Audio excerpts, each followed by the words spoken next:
하나님의 말씀은 창세기 6장 9절에서 22절 말씀입니다. 창세기 6장 9절에서 22절 말씀 봉독해 드리겠습니다. 이것이 노아의 족본이라. 노아는 의인이요 당대의 완전한 자라. 그는 하나님과 동행하였으며 세 아들을 낳았으니 셈과 함과 야벳이라. 그때 온 땅이 하나님 앞에 부패하여 포악함이 땅에 가득한지라. 하나님이 보신즉 땅이 부패하였으니 이는 땅에서 모든 혈육 있는 자의 행위가 부패함이었더라. 하나님이 노아에게 이르시되 모든 혈육 있는 자의 포악함이 땅에 가득함으로 그 끝날이 내 앞에 이르렀으니 내가 그들을 땅과 함께 멸하리라. 너는 고페르 나무로 너를 위하여 방주를 만들라. 그 안에 칸들을 막고 역청을 그 안팎에 칠하라. 내가 만들 방주는 이러하니 그 길이는 300규빗, 너비는 50규빗, 높이는 30규빗이라. 거기에 창을 내되 위에서부터 한 규빗에 내고 그 문은 옆으로 내고 상중하 3층으로 할지니라.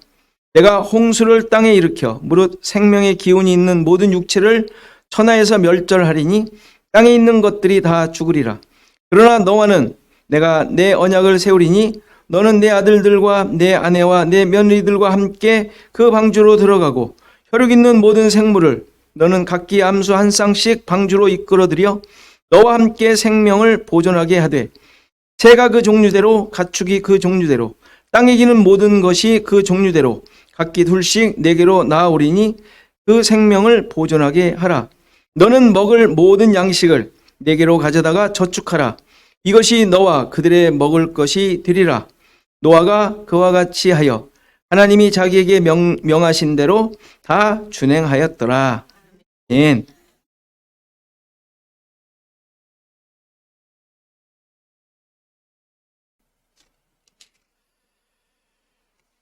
우리는 홍수 심판에 대해 가지고 있는 그 하나님의 후회하심과 또 죄악이 가득함에 대한 하나님의 분노의 결과라는 어떤 그러한 우리가 이미 가지고 있었던 생각들이 잘못되었다라는 것을 우리는 확인했습니다. 물론 겉으로 보기에는 심판의 모습인 것으로 생각되지만 죄인을 향한 하나님의 구원 계획이 실행되고 있었던 현장이었습니다. 이제 앞으로 계속 그 현장임을 살필 것입니다. 그러나 인간들은 자신의 만족과 기준에 따라 살고 있었고 나아가 하나님을 대항하는 모습을 보였던 것이죠. 그러한 인간의 모습에 대해 성경은 용사이며 유명한 사람들로 표현했죠. 그리고 그 존재를 네피림이라고 하였던 것입니다. 하나님의 은혜로부터 떨어져 나간 자, 그래서 실패자라는 의미입니다. 당연히 하나님의 은혜로부터 벗어난 자들이기에 이들은 자신의 힘과 능력과 판단과 기준으로 사는 자들일 수밖에 없었던 거예요. 문제는 세상이 이러한 자들의 번성함으로 죄악이 가득 찼다는 사실이죠. 죄악이 가득 찬 거예요. 이 말을 어떻게 이해를 했습니까? 세상이 더럽혀짐으로 가득하게 되었다라는 의미였다고 했습니다. 그리고 하나님을 모독하는 마음으로 가득 찼다라는 의미였죠. 그래서 이러한 자들을 향하여 하나님께서는 물로 쓸어버리시기로 하신 것입니다. 여기서 쓸어버리다라는 말도 그냥 몰살시키다라는 의미가 아니라 씻다, 닦아내다, 지워 없애다, 도말하다라는 의미라고 했습니다. 하나님을 모독하며 더러움으로 가득 찬 세상을 깨끗하게 씻어버리고 이러한 죄악들을 도말해버리시기로 하셨다는 의미예요. 물론 심판의 의미가 있는 모습이에요. 다 죽으니까. 그러나 진정한 의미는 이러한 세상을 향한 하나님의 구원을 선포하고 계시는 것이죠. 이러한 하나님의 의도와 마음은 노아 시대 네피림들에게만 행한 것이 아니라 현대의 신자들을 향하여도 가지고 계신 하나님의 구원 계획들입니다. 지금도 네피림 시대죠. 그렇죠? 주위를 볼 때 네피림 아닙니까 전부? 인간들이 자기의 오름대로 행하고 있죠. 자기의 오름이 다 있어요. 오름의 기준들이. 그래서 그 기준대로 행하고 있죠. 더욱더 하나님으로부터 멀리 떨어져 나가고 있어요. 자신의 의와 권리와 자랑을 최고의 가치로 생각하고 추구하죠. 이러한 모습을 보며 하나님의 마음은 한탄하신다고 했죠. 이 말은 안타깝게 생각하다, 긍휼의 마음으로 보신다는 의미입니다. 그래서 슬퍼하시고 마음 아파하시는 하나님의 사랑이 드러난 표현이에요. 이러한 모습을 보시던 하나님께서 노아에게 은혜를 베푸신 것입니다. 여기서 노아가 어떤 특별함을 보였기 때문에 은혜를 베푸신 것이 아니죠. 노아 역시 네피림의 시대에서 그들과 함께 쓸어버림을 당해야 할 대상이었지만 하나님의 구원을 베풀 자로 선택된 거예요. 말 그대로 은혜를 입은 거죠. 은혜를. 이 내용은 예수님께서 이 세상에 오셨을 때, 빛으로 이 세상을 비추셨을 때 어둠이 깨닫지 못하는 모습이었지만 오직 하나님께로 난 자들이 어떻게 합니까? 영접을 하잖아요. 하나님께로 난 자들. 그런데 이들이 어떻게 영접했어요? 혈통으로나 육적으로나 사람의 뜻으로 난 것이 아니라 오직 하나님께로부터 난 자, 하나님께로부터 주신 그 은혜였다고 얘기를 하는 것이죠. 지금 노아를 통하여 이러한 구원의 역사를 보여주고 계시는 거예요. 예수님께서 어둠이 가득한 네피림의 세상에 오신 이유가 뭘까요? 세상을 구원하기 위하여요. 구원하기 위해서. 왜 이스라엘을 애굽에서 건져내신 것이죠? 하나님의 백성들을 만들어내시기 위해서. 홍수를 통하여 하나님께서 하시려는 의도와 목적도 이와 같은 거예요. 이렇게 하나님께서 일하시는 것은 오직 하나님의 은혜만이 이유이고 하나님께서 일하시는 근거임을 알 수 있습니다. 노아가 여호와의 눈에서 은혜를 발견했다라는 말은 그 은혜만이 구원하시는 근거였음을 보여주는 것이죠. 하나님의 눈에 있는 그 은혜만이, 노아가 발견한 그 은혜만이, 그렇죠. 그것만이 구원의 근거인 거예요. 이러한 은혜를 가진 노아의 역사가 9절부터 다시 시작이 되죠. 족보라고 하면서 나오죠. 족보의 내용이 다시 나오죠. 2장에서 창조하신 족보가 있었죠. 하늘과 땅을 창조하신 내력, 족보가 있었죠. 2장 4절에. 5장에서 아담의 족보가 있었죠. 그렇죠? 모두가 하나님의 구원 역사를 보여주는 내용이라고 말씀드렸죠. 여기서도 다시 노아를 통하여 구원을 보여주시겠다는 표현을 하시는 거예요. 여호와의 눈에서 은혜를 발견한 노아에 대해 성경은 의인이요 당대의 완전한 자라, 그가 여호와와 동행하였다라고 묘사하고 있습니다. 이 정도면 성경에 나오는 많은 사람들 중에 가장 탁월한 사람으로 생각할 수 있습니다. 그렇죠? 그러나 지금까지 살펴온 대로 이 묘사가 어떤 의미를 가지고 있는지 충분히 예상할 수 있죠. 의인이고 완전한 자이고 여호와와 동행했다는 표현은 다 같은 의미를 가진 것으로 이해할 수 있습니다. 하나님의 은혜를 받은 자, 하나님으로부터 원하시는 마음과 의도와 뜻을 같이 품은 자, 하나님의 눈에서 은혜를 발견했다라는 그것을 자기 마음에 품은 것이죠. 말씀과 진리가 함께한 자에게 주어지는 표현이에요. 의인이며 완전한 자이며 동행하는 자, 이게 그 말인 것이죠. 그러니까 하나님께서 의도하심을 깨달았다라는 거예요. 세상을 향한 하나님의 마음, 무드셀라를 통하여 하나님께서 하시려는 계획을 깨달아 이 세상을 향하여 살아야 할 자세와 사명을 선포한 사람이 누구예요? 무드셀라 아빠. 에녹. 한참 생각하세요? 이 선지자의 역할을 했잖아요. 그러니까 이러한 고백과 삶을 하나님과 동행하였다라고 표현하는 거예요. 그가 무슨 맨날 밥도 안 먹고 그냥 하나님만 보고 성경책 보고 기도했다라는 얘기가 아니라 그러시려고 그러죠. 그러면 될까 생각하고. 그때 행위예요. 그렇게 한다고 그것을 하나님이 어여삐 보시지 않아요. 그렇다고 그러면 해도 필요 없네 이런 말이 아니라 그것으로 하나님 앞에 의를 드러내려고 하는 게 의미가 없다라는 거예요. 그러니까 하나님과 동행한다라는 삶이 그런 삶이라. 그러니까 그런 자에 대해 성경이 뭐라고 얘기했어요? 에녹에 대해서 뭐라 그래요? 이 세상에 있지 않았다. 그게 그 표현인 거예요. 이 세상의 기준으로 살지 않는 자들, 이 세상에 있지 않은 자들이죠. 하늘나라로 뿅 갔다는 얘기가 아니라.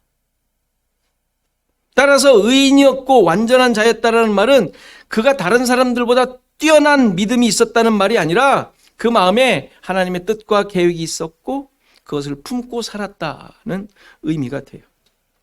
의인은 하나님의 말씀을 깨닫고 그 뜻을 따라 사는 자이고 그러한 자를 완전한 자, 하나님의 의를 가진 자, 땅의 사람이 아닌 하늘의 사람이 된 자라고 하는 것이죠. 좀 더 노아의 모습에 대해 성경의 증언을 살펴보겠습니다. 먼저 히브리서에서 노아에 대해 이렇게 설명하죠. 히브리서 11장 7절 잘 알듯이 믿음으로 노아는 아직 보이지 않는 일에 경고하심을 받아 경외함으로 방주를 준비하여 그 집을 구원하였으니 이로 말미암아 세상을 정죄하고 믿음을 따르는 의의 상속자가 되었느니라. 의인이라는 말 나오죠. 그의 의롭고 완전한 모습에 대해 뭐라고 합니까? 어떻게 했다고요? 보이지 않는 일에 경고하심을 받았는데 그래서 경외함으로 방주를 준비하였다라고 합니다. 믿음에 대해 분명한 기준을 보여주고 있죠. 보이지 않는 일에 경고하심을 경고, 워닝으로 우리가 이해를 할 수 있는데 워닝이라는 뜻이 아니라 당시에는 비가 전혀 없었죠. 그렇죠? 비가 없었어요. 보이지 않는 거, 알지 못하는 거, 아직 여전히 보이지 않던, 알지 못한, 본 적이 없는. 그렇죠? 그런 비도 몰랐는데 홍수를 어떻게 알았겠어요? 그렇죠? 그 물이라는 것은 고작 그 창세기의 표현대로 땅에서 올라오는 안개로 땅을 적시는 그런 게 젖은 것에 대한 하나님이 비를 내리셔서 어떻게 한다? 글쎄 그게 뭘까? 안개가 보였을까요? 해가 나면 없어지는 것 아니었겠어요? 도대체 이 세상을 쓸어버리는 그 물이 어떻게 있을 수 있을까? 상상도 못할 일이었지 않겠습니까? 그런데 노아는 이렇게 이해할 수도 없고 이해되지도 않는 상황에서 그 말씀을 다 준행했다라는 사실이. 이 모습이 경고하심을 받았다라는 뜻이에요. 경고. 하나님의 말씀에 대해 그대로 반응한 거예요. 하나님의 협박이나 명령을 해서 명령으로 받아 그것이 하기 싫은데 따르는 억지로 하는 종의 모습이 아니라 그 말씀이 진리로서 생명을 주어 살아있는 존재가 되게 함으로 하나님의 말씀이 주어져 그것이 나에게 생명이 되고 살아있게 하는 근거가 되는 거예요. 그렇게 살아있는 존재가 되게 함으로 그에 합당한 반응으로 살아가는 것, 이게 경고하심을 받았다라는 뜻이에요. 그러니까 하나님의 말씀에 대한 하나님의 백성들의 자연스러운 모습이라고 할 수 있죠. 여러분들 한번 우리 자신들을 돌아볼 필요도 있죠. 여러분들 하나님의 말씀에 경고하심을 받으면 무서워서 해요? 무서워서? 그건 아니잖아요. 자발적인 기쁨으로 하지 않습니까?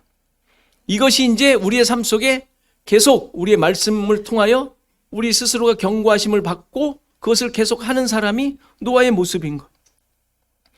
오늘은 하기 싫어 죽겠는데 이거 말씀 또 읽었으니 어떻게 하겠어? 이런 게 아니라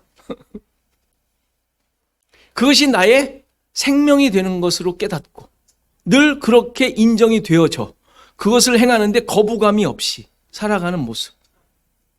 이상적인 것 같아요? 아니요. 우리가 계속 말씀으로 늘 살아가려는, 말씀을 보고 살아가려는 그런 열정들이 성령의 그 깨닫게 하심으로 일어나면 그렇게 살아가시는 거예요. 물론 주위에 수많은 방해의 요소들이 있죠. 정말 말 그대로 기분도 안 좋고, 하는 일도 안 되는 것 같고, 육신은 그냥 피곤해 죽겠고, 나를 괴롭히는 수많은 옆에 있는 사람들부터 시작해 너무 많아. 저런 거를 볼 때마다 터키 그 현장에 있었어 봐요. 뭐 생각나겠습니까? 있을 수 있죠. 그러나 그것이 영원하지 않잖아요. 우리의 모든 목숨과 생명과 전 생애를 좌지우지하는 건 아니죠. 큰 사건들이 있을 수 있죠. 어쨌건 하나님의 말씀에 대한 하나님의 백성들의 자연스러운 모습을 지금 노아에게 설명하고 있는 내용이에요. 이러한 노아의 모습이 어떻게 드러나요? 경외함으로 방주를 준비하게 되었다라고 얘기를 해요. 경외하다는 말은 하나님을 두려워했다라는 의미예요. 우리가 1차적으로. 그렇죠? 경외한다는 게 두려움이 있죠. 좀 그 단어의 의미를 보면 주의 깊고 신중하게 행동하다라는 의미예요. 그렇다고 조심스럽게 남의 눈치를 보면서 실수하면 어떻게 하지? 이렇게 발발 떨면서 하는 그런 신중함과 주의 깊음이 아니라 분명한 결정을 하고 흔들리지 않는 믿음으로 감당한다라는 의미. 그렇죠?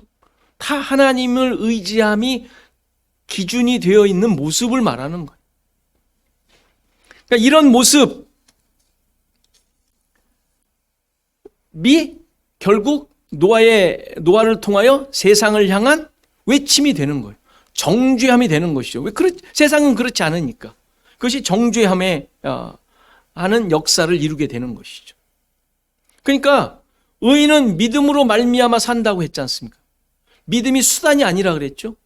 은혜로 산다라고 바꾸는 게 훨씬 더 우리가 이해하기 더 쉬운 거예요. 의인은 은혜로 산다. 하나님을 의지하며 내가 내 것을 드러내며 내 행위로가 아니라 이 말이잖아요. 그러니까 하박국 선지자가 이렇게 선포를 했는데 그래서 바울이 인용한 거 아닙니까? 근데 여기서 아주 중요한 사실이 있어요. 여기서 산다라는 말이 무슨 의미일까요? 이미 우리 앞에서 공부했던데요. 여기서 산다라는 말은 믿음으로 말미암아 살리라 그랬잖아요. 이 살리라, 산다라는 단어가 앞에서 나오는데 어디서 나올게요? 지내며. 이제 다 됐어. 족보에서 나온 얘기예요. 지내며. 그거와 똑같은 단어예요. 믿음의 사람들이 낳고 지내며 죽었다는 사실을 의미하는 바란 말이에요. 그게 무슨 의미라 그랬어요? 내가 마음대로 사는 것이 아니라 하나님에 의해 하나님의 주권적인 역사와 은혜로 이 땅에 나고 살며 죽는 존재를 그렇게 표현한 거였잖아요. 그런데 의인의 삶이 바로 이렇게 믿음으로 말미암아 내 뜻을 이루며 사는 것이 아니라 하나님의 은혜로 말미암은 존재임을 드러내며 사는 것, 이게 의인이 믿음으로 말미암아 산다라는 의미란 말이에요. 그러니까 노아가 방주를 지은 것은 명령을 따라 힘쓰고 애쓰며 구원을 만들어 갔다는 어떤 업적을 말해주는 것이 아니라 이렇게 사는 것, 믿음으로 말미암아 사는 것. 그러니까 우리의 모습들을, 우리 신자들의 모습을 우리는 계속 우리 자신들을 보며 봐야 돼요. 내가 이렇게 무슨 하나님의 노여움을 살까봐, 구원에서 떨어져 나갈까봐, 그냥 애쓰며 힘쓰며 이거 하지 않으면 나는 큰일 나, 이런 식의 신앙생활을 하고 있는 것은 아닌지 우린 돌아봐야 돼요. 노아가 방주를 지은 것에 대해, 명령을 받고 지은 것에 대해 잘 준행하였더라, 이런 사실에 대해 우리가 어떻게 적용을 해요? 하나님의 말씀을 마치 그렇게 해내야 할 것처럼 생각한단 말이에요. 열심으로 사명을 감당하자라는 게 우리 모든 신자들의 슬로건 아니에요, 슬로건? 또 수많은 목사님들이 막 그냥 체근하는 내용들 아니에요? 여러분들한테 한번 체근을 해볼까요? 도대체 뭐 하시는 거냐고, 이거. 응? 옆자리 이렇게 비어 있는데 뭐 하는 거냐고. 응? 새 생명 축제 해가지고 그냥 탁 끌어와 볼까요? 그런 모습을 말하는 것이 아니죠. 노아의 방주는 하나님의 뜻과 은혜를 발견하고 깨달은 자로서 지은 거예요. 방주에 대해 다음에 설명을 하겠지만 방주는 예수 그리스도를 예표하는 것이죠. 노아가 방주를 만들었다고 했는데 예수 그리스도를 만든 게 아니잖아요. 노아가 방주 짓는 동안 하나님의 뜻이 무엇인지를 드러냈다라는 의미예요. 방주를 지었다라는 말은 하나님의 의의와 구원, 세상을 향한 하나님의 마음을 드러낸 거예요. 그게 선지자적 역할을 한 것이고 세상을 정죄하는 모습이 된 것이죠. 베드로후서 2장 5절을 보면 옛 세상을 용서하지 아니하시고 오직 의를 전파하는 노아와 밥 먹고 그 방주 짓고 아우 힘들어 그런데 전해야 돼 하면서 나갔겠어요? 그 얘기를 하는 게 아니죠. 의를 전파하는 노아와 그 7 식구를 보존하고 경건하지 아니한 자들의 세상에 홍수를 내리셨으며 방주를 지었다는 말은 의를 전파하는 일을 했다라는 거예요. 이것이 바로 경외함으로 방주를 준비한 모습이에요. 그는 하나님의 은혜를 깨닫고 그 은혜에 합당한 삶을 살아간 것뿐이에요. 그리고 방주를 지었고 그리고 그 방주를 지음으로 인하여 많은 사람들에게 의를 선포하는 선지자 역할을 한 거예요. 그 선포했으면 제자들처럼 선포했으면 방주 지을 시간이 어디 있겠어요. 그렇죠? 이런 상황에서 세상은 어떠했다고요? 예수님이 증언하신 대로 방주에 들어가는 날까지 먹고 마시고 장가가고 시집갔다고 얘기합니다. 말은 무슨 말이냐면 이게 무슨 말이냐면 전혀 노아의 전파에 의를 선포하는 그 모습에 그의 사역에 아무도 관심 갖지 않았다라는 거예요. 아무도. 그거에 신경 하나도 안 쓰고 전부 다 자신의 일에만 집중했다라는 얘기죠. 거기는 하나도 신경도 안 쓰고 아니 와복이라도 하지 않았겠어요? 혹시 구경은 했을지 모르겠어요. 난생 처음 보는 어마어마한 뭐가 만들어지는데 자기네 집들도 아니고 그렇죠? 궁금해서 왔겠죠. 그런데 그걸로 끝난 것이죠. 그냥 자기 일들에 집중했다라고 얘기를 합니다. 그게 네피림의 모습들이에요. 하나님의 말씀에 전혀 관심을 갖지 않는 자들의 모습. 하나님의 의도에, 하나님의 마음에 전혀 관심이 없는 모습. 그러나 노아는 하나님의 말씀을 마음에 품고 살았다. 이게 노아 방주를 지었다라는 의미. 하나님의 눈에서 은혜, 좋은 것, 아름다운 것, 하나님께로부터 아름다운 것, 사람에게 있는 아름다움이 아니라 하나님에게 있는 좋은 것, 그것을 발견하고 품고 산 거예요. 여러분들 마음에 뭐가 품어져 있는지 보세요. 뭐를 하나님으로부터 발견하여 그것이 가장 중요한 것인지 품고 사는지 보시라고요. 그것이 하나님을 안 모습 아니에요? 하나님을 알다. 알다라는 게 무슨 말인지 아시잖아요. 하나님과 하나됨. 그것이 방주 짓는 것으로 나타났고 10절에 보면 노아가 세 아들을 낳았다고 해요. 낳았다는 말도 어디서 봤죠? 아까 그 족보에 나왔던 그 낳았다예요. 내가 낳은 게 아니라 하나님께서 낳게 하셨다. 그의 모든 행위가 다 그런 거예요. 다. 하나님의 뜻을 따르는 삶이 되는 거예요. 그냥 그때 사람들 낳는 것처럼 낳았겠죠. 그런데 그의 모든 행위가 하나님으로부터 낳게 되는, 하나님으로부터 주어지는 일들을 하고 있는 거예요. 그의 삶이. 그게 방주 짓는 거였고, 그는 자식을 낳는 일인 거예요. 똑같지 않아요? 자기 일 하는 거예요, 자기 일. 그런데 하나님으로부터 주어진 일을 하는 거예요. 우리의 일이 그래야 되지 않겠어요? 얼마나 나 자신을 돌아보는 훈련과 시간과 연습을 해야 되겠냐고요. 지금 이 시간에, 지금 살아있는 우리 생애에. 세 아들을 하나님에 의해 낳게 된 거예요. 그러니까 하나님의 노아는 아들을 낳는 것까지도 하나님의 뜻을 드러내는 삶이었다라는 것으로 이해할 수 있는 것이죠. 그러니까 당시 사람들이 살았던 것과는 전혀 다른 하나님의 뜻을 쫓는 삶이었고 그의 모든 삶은 의를 전파하는 삶이었음을 보여주는 것이었다. 그리고 이런 전파의 결과로 그의 아들들이 뿐만 아니라 며느리들까지도 다 구원의 은혜가 임하게 되는 역사가 있었던 것이었음을 보여주죠. 이것이 노아를 설명하는 의인이며 완전한 자이며 하나님과 동행한 모습임을 보여줍니다. 이런 노아를 통하여 우리 자신들을 돌아볼 필요가 있습니다. 우리의 마음과 뜻이 어디에 맞춰져 있습니까? 여러분들이 짓는 방주는 어떤 것들입니까? 방주라는 것은 하나님의 뜻을 깨닫고 열심으로 만들어가는 것을 말해요. 하나님의 뜻을 깨닫고 여러분들이 열심으로 다하며 지금 삶 속에 열심을 다하고 있는 모든 것들이 다 포함돼요. 하나도 예외 없이.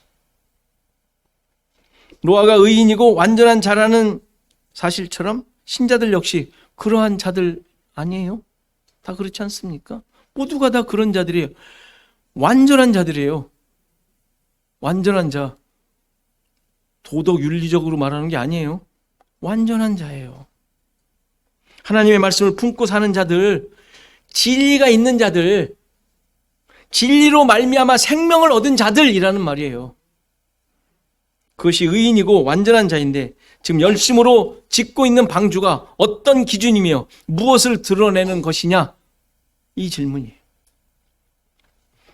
당시 세상의 기준과 모습은 그 다음에 나오죠. 부패함과 포악함이라고 보고하고 있어요. 부패함과 포악함. 썩었고 싸나웠다. 폭력적이었다. 이 말이에요. 하나님이 없는 자들, 하나님과 하나 되지 않은 자들, 진리로 생명을 얻지 못한 자들이기에 당연히 그런 결과를 얻을 수밖에 없죠. 하나님과 하나 된 자들,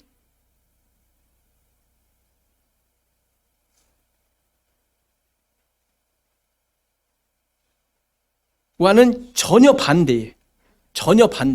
세상과 하나 된 자들. 자기 기준과 욕심으로 만들어간 자들의 모습. 부패와 포악함이죠. 포악함은 하나님의 은혜에 대해 대항하는 모습을 보이죠. 그러니까 지금 보여주고 있는 모든 모습들, 지금 하나님을 대항하는 모습들이 얼마나 많습니까? 포악함이죠. 그러니까 폭력을 행사하는 거예요. 사라가 하갈로부터 받은 것이 바로 이 포악이라는 단어를 쓰고 있죠. 창세기 16장 5절을 보면 사레가 아브라함에게 이르되 내가 받는 모욕은 당신이 받아야 옳도다. 내가 나의 여종을 당신의 품에 두었거늘 그가 자신의 임신함을 알고 나를 멸시하니 당신과 나 사이에 여호와께서 판단하기를 원하노라. 여기서 사레가 얘기하죠. 내가 받는 모욕이라고 했는데 그 모욕이 이 포악이에요. 포악. 이런 모습이 나중에 이삭을 향하여 하갈의 아들 이스마엘이 어떻게 합니까? 놀리죠. 놀림으로 이제 나타나요. 비하하고 무시하는 것이죠. 그러니까 이 멸시에 대해 갈라디아서에서는 어떻게 표현해요? 육체를 따라 난 자가 성령을 따라 난 자를 핍박했다라고 설명을 하죠. 다시 말해서 하나님을 대항하며 하나님의 일하심을 거역하는 모습이에요. 그것에 대해 무시하며 조롱하죠. 그러니까 하나님의 일하심에 대하여 인정하지 않고 그 대신 내가 열심으로 내 자랑을 만들어가는 것도 똑같은 거예요. 하나님의 일하심을 무시하죠. 하나님의 일하심에 대해 관심을 두지 않죠. 이렇게 바꿔버리는 건 역시 포악이에요. 이스마엘도 아브라함이 낳은 아들이에요. 아브라함. 근데 이삭과 다른 점이 뭐겠어요? 뭐가 달라요? 씨가 없는 거죠. 진리가 없는 거죠. 생명이 없는 거죠. 하나님의 의, 하나님의 일하심이 없는 거죠. 그러니까 이스마엘은 인간의 자랑과 능력이 있는 거죠. 그렇게 다른 거죠. 네피림의 자손이죠. 그런데 어떤 일이 벌어져요? 이들이 하나님의 의와 씨를 가진 자를 무시하고 자기가 스스로 그런 자인 양 주장하고 있는 것이죠. 그게 포악이에요. 포악. 폭력을 휘두르는 것이죠. 우리가 그러고 있지 않습니까? 우리 자신들을 봐야 돼. 포악이 무슨 성격이나 폭행을 말하는 것이 아니에요. 성격이 싸납다라는 것을 말하는 게 아니에요. 싸나워도 괜찮아요. 그런 성격이 있을 수 있어요. 성격이 싸나운 것을 말하는 게 아니에요. 싸나울 수 있어요. 그렇죠? 그런데 문제는 우리 안에 생명이 있다고 하는 자들인데, 진리가 있는 자들인데 진리가 없는 자처럼 행동하는 거예요. 어떻게 할 수 있을까요? 진리가 있다고 하는데 진리가 없는 자처럼 행동을 해요. 어떻게 할 수 있냐면 지금 열심을 내며 만들고 있는 것이 세상이 추구하고 있는 것인지 아니면 하나님의 뜻을 쫓고 있는 것인지를 확인하면 돼요. 여러분들의 열심이. 왜냐하면 세상을 추구하는 내용들은 모두가 다 내 가치와 내 자랑으로 만들어지게 돼요. 그건 어떻게 할 수 있어요? 누가 뭐라고 하면 화가 나. 그렇잖아요. 거기에 진짜 성격의 사나움이 나타나는 거예요. 저런 성격이 아니었는데 사나움이 나타나네. 그럴 때는 자존심이 구겨졌거든. 자기를 만들어 가던 그것을 건드려 줬거든. 이게 세상을 기준하며 세상을 쫓고 있던 자임을 보여주는 거예요. 진리가 없는 자죠. 그러니까 자기 자랑이 되는 것이면 하나님이 함께 하시는 것이 아닌 거예요. 하나님의 의가 아닌 나의 의가 되는 것이죠. 그러면 완전하지 않은 것이 되죠. 흠이 있는 것이 돼요. 흠이 있다는 것은 하나님께서 안 받으시는 거 아니에요. 그렇죠? 진리가 아니니까. 의롭지 않은 것. 세상의 기준이 된 것. 때피림이니까. 그러니까 우리의 교회 생활에서도 똑같아요. 신앙생활에서도. 신앙생활에서도 나타나요.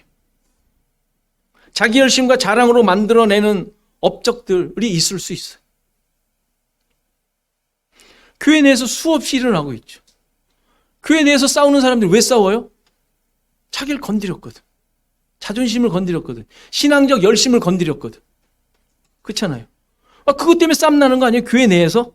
밖에서야 그렇다 치고 교회 내에서 싸움 나는 게 그거 아닙니까? 내 자존심 건드린 거, 내 신앙 자존심을 건드린 거. 목사들과 장로들이 제일 많이 싸우지 않았습니까? 가장 치명적으로 싸우지 않습니까? 그런 건 아멘 하시면 안 되고, 사실이라는 의미에서 아멘이야 그렇잖아요. 그럼 또 그걸 또 편드네, 또 갈라지네. 장로편, 목사편. 그건 또 뭡니까? 성도들이라도 중립을 지켜야지. 그것도 갈라지면 어떻게 해요? 중립이 서야지. 성도들이 든든하게 서야지. 근데 갈라지네? 잘못 가르친 거예요. 잘못 배웠고 자기도 잘못 갖고 있는 것이죠. 그러니까 내공로로 하나님의 이름으로 하나님의 능력으로 내 걸 만들어 갔던 자들의 모습인 거예요. 내 피림이죠. 다를 게 뭐 있습니까? 여러분들 간증 들을 때 그런 얘기들 많잖아요. 얼마나 열심을 다해요. 열심을 다했더니 뭐가 됐대. 뭐가 병이 났네. 또 자녀들이 잘 되네. 이런 것들이 생겨요. 열심을 하라 이거예요. 또 그걸 또 부추기는 목사들이 얼마나 많아요. 그러면 지옥 간다고. 그런 지옥 천국을 거기다 왜 갖다 대는지 모르겠어요. 열심에다가.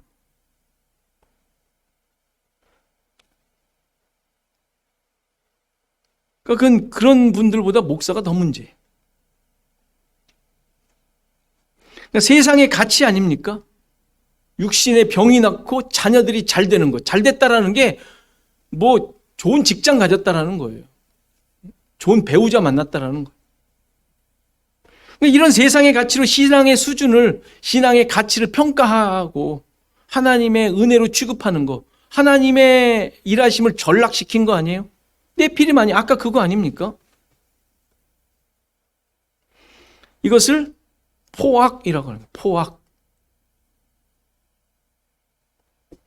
그러니까 이러한 삶이, 이러한 모습이 우리의 신앙과 우리의 가치로 갖고 있지 않느냐 이 말이에요. 돌아보셔야 돼요. 그거 다 내려놓으셔야 돼요. 다 내려놓으셔야 돼요. 우리 신자의 자리는 노아의 자리예요. 하나님의 말씀을 가지고 진리를 가진 자로서, 하나님의 은혜를 깨달은 자로서 그거에 합당한 모습대로 살아가는 것, 그걸 가지고 힘쓰면 그 모든 것들이 지내며 낫는 일인 거예요. 방주를 짓는 거예요. 그것이 세상을 향한 심판의 의를 전파하는 모습이 되는 거예요. 막 지적하면 너 그게 뭐냐고 하지 않아도 그렇게 하면 안 돼요. 누가 그렇게 하래요? 그건 선지자적 사명은 선지자로서 끝났어요. 우리는 정죄하는 사명을 막 손가락질하면서 뭐 찬반 가르는 사명이 우리한테 있지 않아요. 성령께서 하나님의 말씀으로 되어지는 일들이지 우리는 그렇게 하라고 불러 있지 않습니다. 아프면 아프셔야 되고 때리면 아프셔야 돼요. 왜 때리냐고 또 고발하겠다고 이건 아니에요. 세상의 포악은 우리가 다 당해요. 예수님이 십자가에 죽으신 모습이 그건데 12 군단, 12영의 군단을 안 부르셨잖아요. 근데 우리는 자꾸 그걸 좀 한 군단이라도 좀 불러가지고 아주 그냥 묵사발을 내고 싶은 생각이 그냥 굴뚝같이 막 일어나요. 우리 힘이 있다고. 우린 그 자리에 있지 않습니다. 의를 선포하는 자리에 있어요. 방주를 짓는 자리에 있고 자녀들을 낳는 자리에 있어요. 하나님의 주권적인 은혜로 말미암아. 이런 자리에 있음을 기억하시고 하나님의 마음과 뜻을 소유한 자로 세상을 밝히는 저와 여러분이 되기를 간절히 바랍니다.